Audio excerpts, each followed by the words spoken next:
कर्क राशि, सेहत आपकी कैसी है? वान्या जी बताइए। कर्क राशि की अगर हम बात करते हैं तो ये साल आपके लिए मिला जुला रहेगा। आपको थोड़ा सा मूड स्विंग हो सकता है, थोड़ा सा एंग्जाइटी आपको फील हो सकती है जब आपकी यहाँ पर शनि की ढैया जो है खत्म हो जाएगी, जो कि 29 मार्च 2025 को जब आपकी ढैया फिनिश हो जाएगी। उसके बाद आपका मूड थोड़ा सा अपलिफ्ट होगा। आपको बहुत ज्यादा स्ट्रेस एंग्जाइटी नहीं लेना है, किसी भी चीज पर बहुत ज्यादा सेंसिटिव टची या इमोशनल नहीं होना है।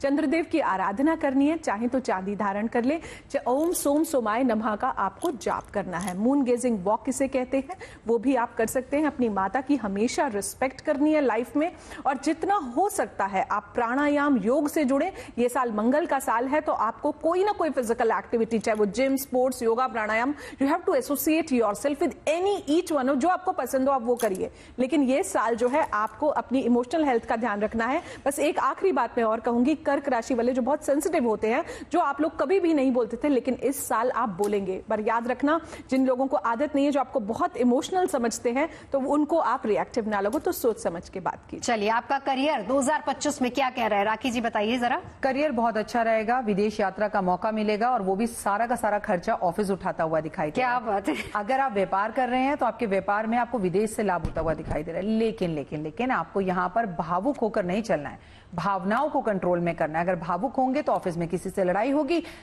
तो एक ऊपर चलता हुआ ग्राफ अपने आप ही नीचे आना शुरू हो जाएगा, वो ना करें।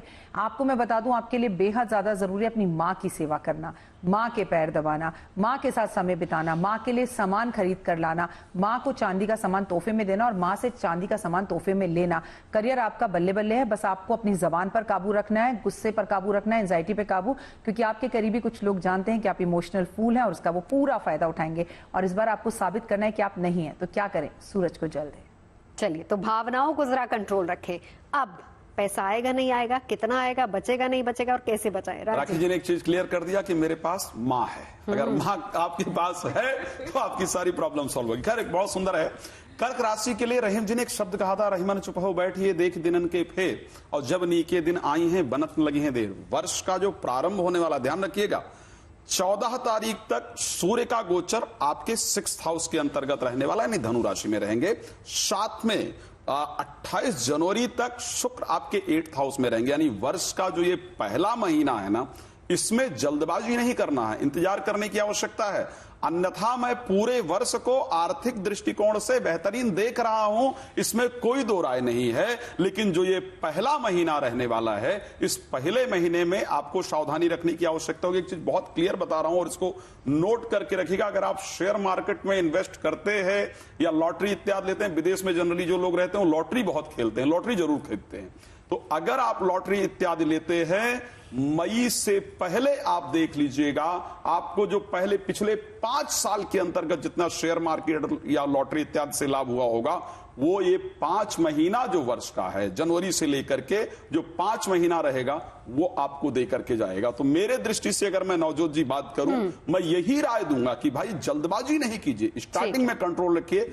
अन्यथा आगे अगर जाकर देखा जाए तो फाइनेंशियली जो दिख रहा है कर्क राशि के लिए, वो बेहतरीन रिजल्ट देने वाला। चलिए, जो लोग भावुक होते हैं ना, उनके लिए बहुत मुश्किल हो जाता है। प्यार की राहें, परिवार की राहें, तो कैसी है 2025 में अरविंद जी कर्क राशि वालों की? देखिए, कर्क राशि का नाम लेती है कि ऐसी राशि है जिसको कहते हैं कि पूरी चंद्रमा इस राशि का अधिपति है, और जैसा चंद्रमा कोमल और सुंदर है, उसी प्रकार यह राशि बहुत ही कोमल और बहुत ही सुंदर है। इस राशि का जातक हो या जातिका हो, कोई भी उसको यदि ठेस थोड़ा सा पहुंचता है तो आंखों से तुरंत उसके आंसू आ जाते हैं, छलक जाते हैं तुरंत। तो कहने का मेरे तात्पर्य है कि चंद्रमा मन का, मनोबल का, मानसिकता का, चित्त का, चिंतन का कारक ग्रह है और इस राशि का वो अधिपति है। तो प्रेमी युगल, वो चाहे पति पत्नी हो, चाहे वो वर कन्या बनने वाले हों दाम्पत्य जीवन में, और चाहे वो कपल हों, एक चीज का ध्यान देंगे कि अतिशय भावुकता में कोई प्रॉमिस मत करना एक दूसरे से, और अतिशय आवेश और क्रोध में कुछ एक दूसरे को कह मत देना, नहीं तो 2025 का आपका जो है वर्ष पूरा थोड़ा कलह क्लेशमयी व्यतीत दिखाई देगा। और इसके साथ साथ आप अभी बहुत ध्यान देना, 29 मार्च 2025 तक, उस समय आपका ये जो है कर्क में शनि का ढैया है, उसके बाद ढैया उतर जाएगा तो आप अपने फैसले लेना। अभी कोई भी फैसले शादी का हो या प्रेम में आगे बढ़ने का हो या कोई प्रॉमिस करने का हो या प्रपोज करने का हो या पति पत्नी का कोई आपस में फैसला लेने का हो, तो ये सारे फैसले आप 29 मार्च 2025 के बाद कीजिएगा। जाते जाते एक जो है इस राशि के विषय में उपाय आपको बता दें कि आपको अनन्य भाव से जो लड़कियां हैं उनको कुमारी का पूजन करना है, यानी माता गौरी के कुमारी रूप का पूजन करना है, और जो लड़के हैं उनको अनन्य भाव से भगवान शिव की आराधना करनी है। तो यह साल अच्छा जाएगा। तो कुल मिलाकर कर्क राशि वालों का जो पूरा साल है वो थोड़ा सा तोल मोल के बोलना, सोच समझ के बोलना, भावनाओं पे कंट्रोल रखना, बस इस मंत्र को आप याद रखिए।